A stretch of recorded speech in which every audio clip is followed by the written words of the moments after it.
Hey everybody, how's it? Aloha. Okay, today we are doing, I guess this is a instrumental duo, Jason Richardson and Luke Holland, Tendinitis. This has been a very fun week of been everywhere with the genres. I want to thank you guys for enjoying this journey with me, especially this week, as I've been going all over the place. And so I believe that this is instrumental metal or new metal or instrumental. So I look forward to that. You know how I am about instrumentals. I love instrumentals. So I look forward to this. Thank you guys for the support. Any advertisement runs, you guys know, copyright claim, not my advertisement. Doesn't do anything for my channel monetize-wise. If you want to support the channel, if you want to buy me a cup of coffee, super cool beans. It also helps me what I do with the kids. That's important. I also want to let you know I do have other social media channels. So if you want to drop your comments or suggestions there, that's super cool beans. That's why they're set up as well. And I have tendency to pop up a little more fun stuff on those channels instead of here on YouTube. Videos here, fun pictures and stuff over there. A link for this song without me yapping over it will be down below. Any support that I can give Jason Richardson, Luke Holland in their music in Spotify or any merch and stuff will also be down below. So let's do this. Jason Richardson and Luke Holland, Tendinitis. All right.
Okay, I didn't want to get too far away from what I heard in the opening. First of all, oh my God, that is absolutely insane musicianship. Okay, that opening though, that kind of hybrid orchestration that was going on was absolutely insane. Now, I've never heard of this duo or these two guys. Which one of them is actually doing that? I don't have any knowledge of that, but whoever wrote that was absolutely media composer, masterful composition. It reminded me of a little Danny Elfman, but with more intense arrangements. Obviously, they're not writing for media. Usually, if you're a composer for media like I am, when we do film and stuff like that, we'd love to go off on our orchestrations or instrumentations or for our, the cues that we're writing. But this is based on visual and director, and you have other components in there, kind of either pulling the reins back and stuff, so you don't get to orchestrate and compose the way like full on free to the wind type of composition. That was insane. A little clarinet happening in there, and then there was a mandolin that was going on in there, and then obviously the strings came in and these kind of marcato kind of blazing, I mean with the string arrangement and stuff. There was a lot going on there. I'd have to go back and listen to it again to really break it down even deeper. But being this was my first listen both to these guys and this track, I try to keep it simple. But oh my God, that was an absolutely crazy, insane intro, first and foremost. Then I start to hear first what I thought was odd sequencing, and I realized, oh my God, that guy just did a sweep. It wasn't like some kind of a synth sequence. I realized like about a nanosecond after I heard this incredible sweep coming, I said, okay, I think I know what I'm in for.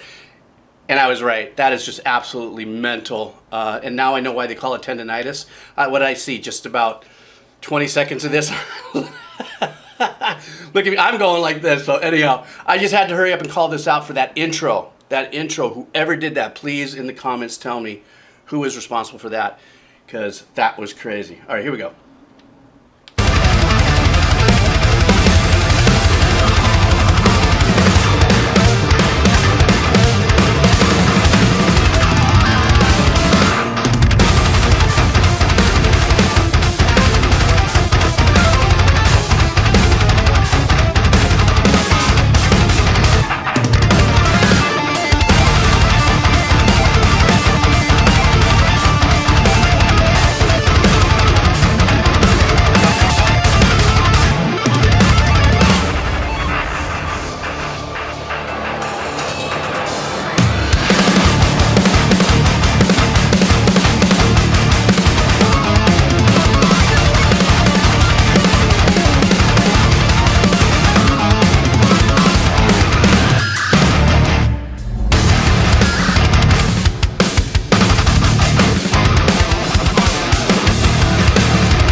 The drummer's absolutely crazy. Now I see there's only two people in this video.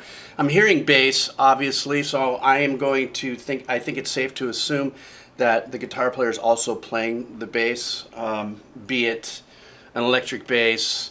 I mean, obviously there is some synth work going on behind it, as hybrid and as light as it is, because I am hearing some things, at least I'm hearing it. You know, today with these musicians and the engineers and stuff and the techniques, they can make anything sound like anything, you know. So I'm kind of trying to lay into it, but there's so much happening in there, and it's so intense that it's hard for me to lock into one thing because of the speed and the power of their dynamics and techniques as musicians. That I'm caught between, like, I want to listen to this and try to break it down, but their intense musicianship is just crazy. So it's hard for me to kind of dig into stuff. But I will say that whoever's done the engineering, most likely is probably one of these two guys. But whoever's done the engineering too has probably done as much work on the engineering as these guys have on the compositions and arrangement, because there's a lot of very unique things that are happening there.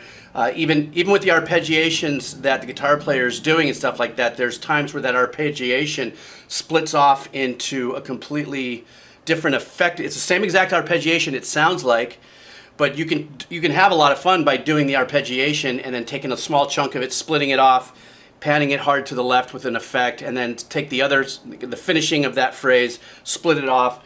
You know, and this is strictly for the dynamics and the effects of engineering. There's no two ways about it. The musician or the guitar player is playing everything, but in the engineering, when you take those liberties dynamically to say, well, I'm going to take this four bar phrase, and I'm going to chunk it off into 2 bars, 1 and 2, and I'm going to affect it this way, or make it swim through in a pan and stuff like that with some kind of an envelope or something.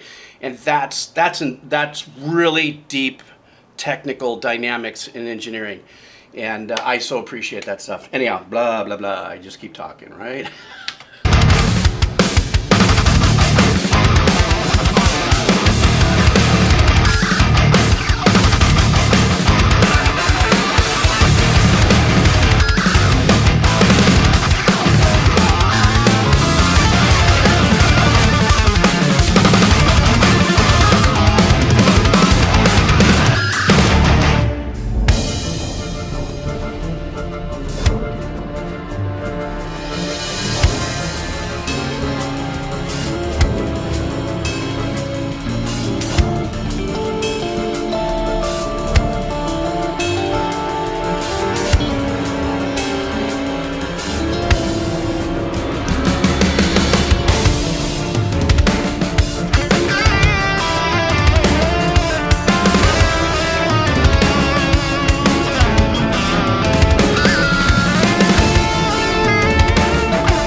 don't know.